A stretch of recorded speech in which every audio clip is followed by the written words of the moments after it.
Hello everyone, welcome to exam selection. मैं सुनील एक बार फिर से आप सभी का हार्दिक स्वागत करता हूं। दोस्तों, इस वीडियो में हम डिस्कस करने वाले हैं जिन बच्चों की केमिस्ट्री थोड़ी कमज़ोर है उनके लिए मैंने 15 इंपॉर्टेंट क्वेश्चन जो हर बार रिपीट होते हैं और आसान भी हैं, आप इनको आसानी से याद कर सकते हो और अपनी तैयारी को मजबूत करके सिलेक्शन को प्राप्त कर सकते हो। बिल्कुल थोड़ा सा समय लगेगा, 5 से 7 मिनट में वीडियो कंप्लीट हो जाएगी, लेकिन इनमें से अगर 2 से 3 प्रश्न भी रिपीट हो गए तो वो आपके सिलेक्शन करवाने में बहुत ज़्यादा मददगार रहेंगे, इसलिए प्लीज़ वीडियो को पूरा देखिएगा। चलिए हम शुरू करते हैं। क्वेश्चन नंबर फर्स्ट की तरफ यहाँ पर बढ़ते हैं।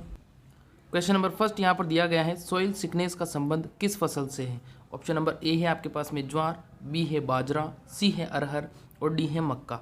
जवाब देना है सॉइल सिकनेस का संबंध किस फसल से है।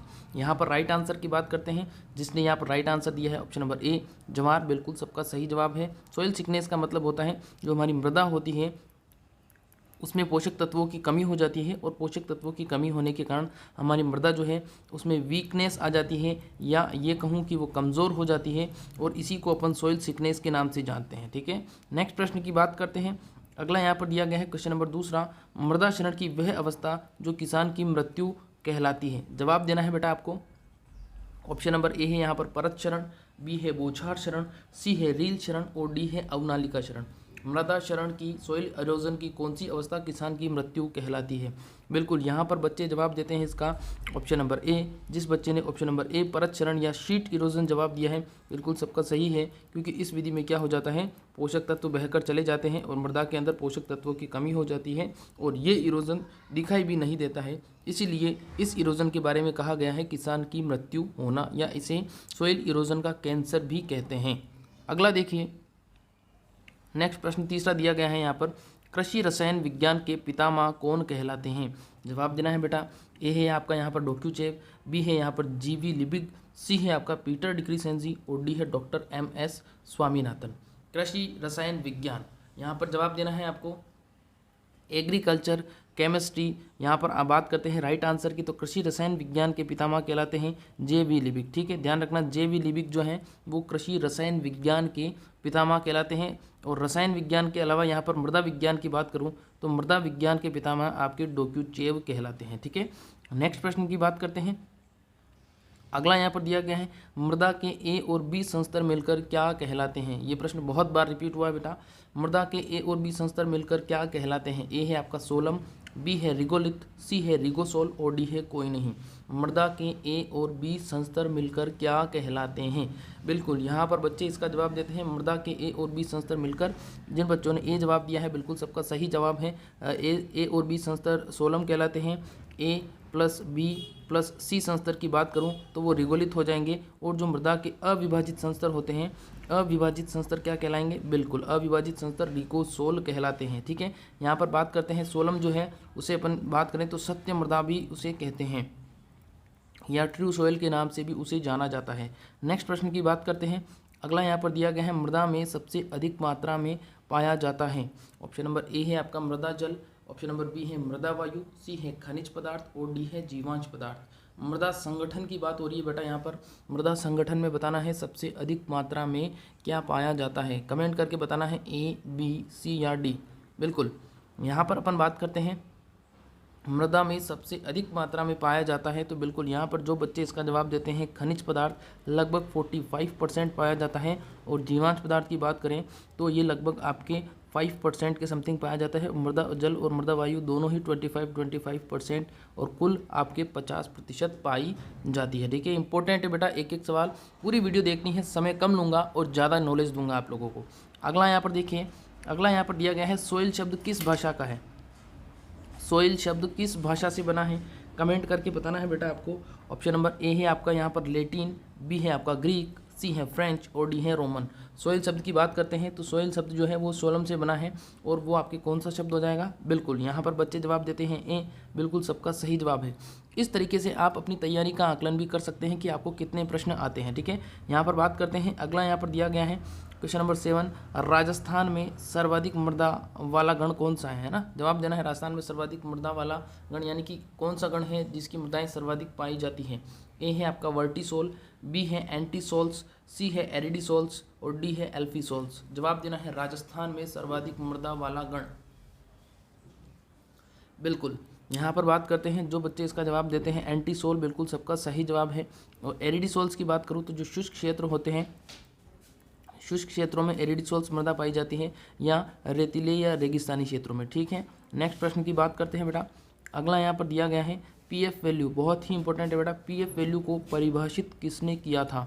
पीएफ वैल्यू को परिभाषित किसने किया था? जवाब देना है। ऑप्शन नंबर ए की बात करते हैं तो ए है आपका स्कोफील्ड, बी है सोरेनसन, और सी है सिमोन्स, और डी है ऑर्नोन। जवाब देना है पीएफ वैल्यू। पीएफ वैल्यू को परिभाषित करने का श्रेय किसे जाता है? बिल्कुल यहाँ पर बच्चों का आंसर आ रहा है पीएफ वैल्यू के संदर्भ में। जिन बच्चों ने ए जवाब दिया है बिल्कुल सबका सही जवाब है। और पीएच की बात करते हैं तो पीएच का आंसर हो जाएगा आपका सोरेनसन। सिमोनसन की बात करते हैं तो उन्होंने रेनोमीटर या रेन गेज के बारे में बताया था। और ऑर्नोन जो है उन्होंने पोषक तत्वों का, आवश्यक पोषक तत्वों का सिद्धांत दिया था। तो ये भी ध्यान रखना है, आवश्यक पोषक तत्वों का सिद्धांत जो है वो किसने दिया था? ऑर्नोन ने। फिर उसके बाद में क्रियात्मक पोषक तत्वों का सिद्धांत निकोलस ने दिया था। ठीक है, अगला यहाँ पर क्वेश्चन नंबर 9 है, पूछते हैं यहाँ पर कि सामान्य मृदा का CN अनुपात बताना है आप लोगों को। ए है आपका 10:1, बी है 20:1, सी है 30:1 और डी है 100:1। देखिए ये CN अनुपात जो है ये आप जब उद्यान में अफलन की समस्या पढ़ते हो तब वहाँ पर भी CN अनुपात पूछा जाता है। तब वहाँ पर कार्बोहाइड्रेट और नाइट्रोजन का अनुपात होता है, और यहाँ पर अगर अपन बात करें तो यहाँ पर कार्बन और नाइट्रोजन का अनुपात है। और इसका राइट आंसर हो जाएगा, जो बच्चे इसका जवाब देते हैं, ऑप्शन नंबर ए, बिल्कुल सबका सही जवाब है बेटा। बहुत अच्छी तैयारी है सभी लोगों की। अगले प्रश्न की बात करते हैं, दिया गया है यहाँ पर मृदा रंग का निर्धारण, मृदा रंग का निर्धारण किया जाता है। ए है मुंसेल चार्ट से, बी है लीफ कलर चार्ट से, सी है साइमन चार्ट से और डी है कोई नहीं।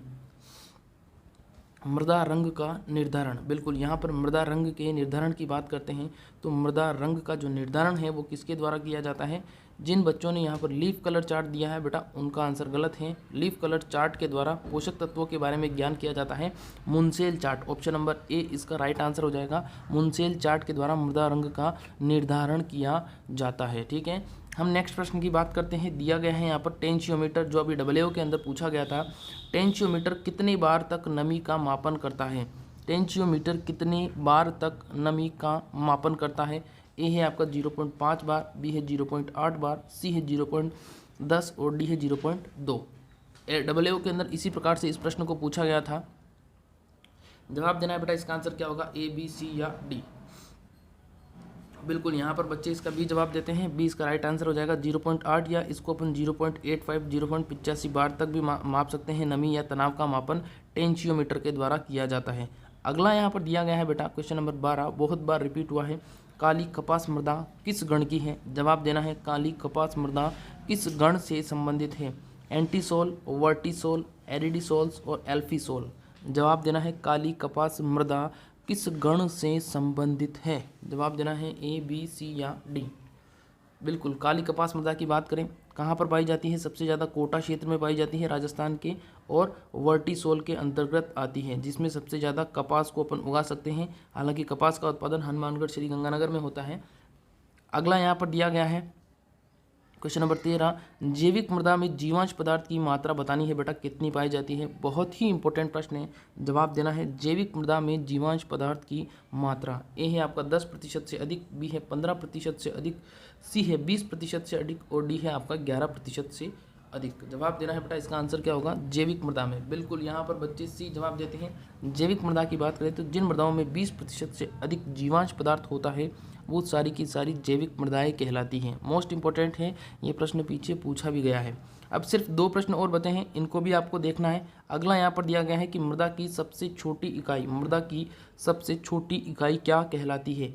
ए है आपका मेसोन, बी है रिकोन, सी है पेडोन और डी है कोई नहीं। जवाब देना है, मृदा की सबसे छोटी इकाई क्या कहलाती है? बिल्कुल, मृदा की सबसे छोटी इकाई क्या कहलाती है? कण कहलाती है, और इस कण को अपन पेडोन के नाम से जानते हैं। बिल्कुल सभी बच्चों ने सही जवाब दिए हैं। एक जानकारी देनी थी आप लोगों को, रोजाना शाम को इसी चैनल पर 5 बजे मैं 1 घंटे में 100 प्रश्न एग्रीकल्चर के करवाता हूं, उसका हिस्सा बन सकते हो। इसके अलावा यहां पर बात करें तो मैं फिक्स 9:15 बजे बायोलॉजी के क्वेश्चन करवाता हूं, तो उसका हिस्सा भी आप बन सकते हो। इसके लिए आपको कुछ नहीं करना है, यहां पर मैं एक नंबर दे रहा हूं, इस नंबर पर आपको व्हाट्सअप करना है, यहाँ से आपको ग्रुप के अंदर ऐड कर दिया जाएगा। और वरना मैं इसका ग्रुप का जो लिंक है वो भी डिस्क्रिप्शन में दे दूंगा और कमेंट बॉक्स में पिन कमेंट में दे दूंगा, वहाँ से जाके आप ग्रुप को ज्वाइन कर सकते हो। फ्री ऑफ कॉस्ट सारी PDF आपको मिल जाएगी। अब आज का जो आखिरी प्रश्न है उसके बारे में बात करते हैं। नेक्स्ट आपका प्रश्न है कि जल व मृदा के द्वारा एक साथ अपरदन होना क्या कहलाता है। जल और मृदा के द्वारा एक साथ अपरदन होना क्या कहलाता है। ए है कोलोजन इरोजन, बी है आपका वेव इरोजन, सी है आपका स्ट्रोप अपरदन या इरोजन और डी है कोई नहीं। जब मृदा और जल का एक साथ अपरदन होता है तो इसका राइट आंसर वेव इरोजन हो जाएगा। जिन बच्चों ने बी जवाब दिया है बिल्कुल बेटा सबका सही जवाब है। तो उम्मीद करता हूँ ये लाइव सेशन आपको अच्छा लगा होगा। प्लीज़ हमारे वीडियो को लाइक करिएगा, चैनल को सब्सक्राइब करिएगा, टेलीग्राम चैनल को आप ज्वाइन कर सकते हो। इसके अलावा व्हाट्सअप हमें करिएगा, लिंक आपको दिया गया है, वहाँ से आपको सारे के सारे जो PDF है पुराने नए मॉडल पेपर के 25 के समथिंग मॉडल पेपर सॉल्व करें, वो सब कुछ आपको फ्री ऑफ कॉस्ट ग्रुप के अंदर दे दिए जाएंगे ताकि आप अपनी तैयारी को मजबूत कर सकें। और आज का जो लास्ट प्रश्न है वो आप लोगों को बताना है कि भारतीय मृदा विज्ञान का संस्थान कहाँ पर है। ठीक है, कमेंट करके बताना है। जिसका कमेंट सबसे अच्छा होगा उसके लिए कुछ ना कुछ उसको दिया जाएगा। तो आज के लिए बस इतना ही। Thank you.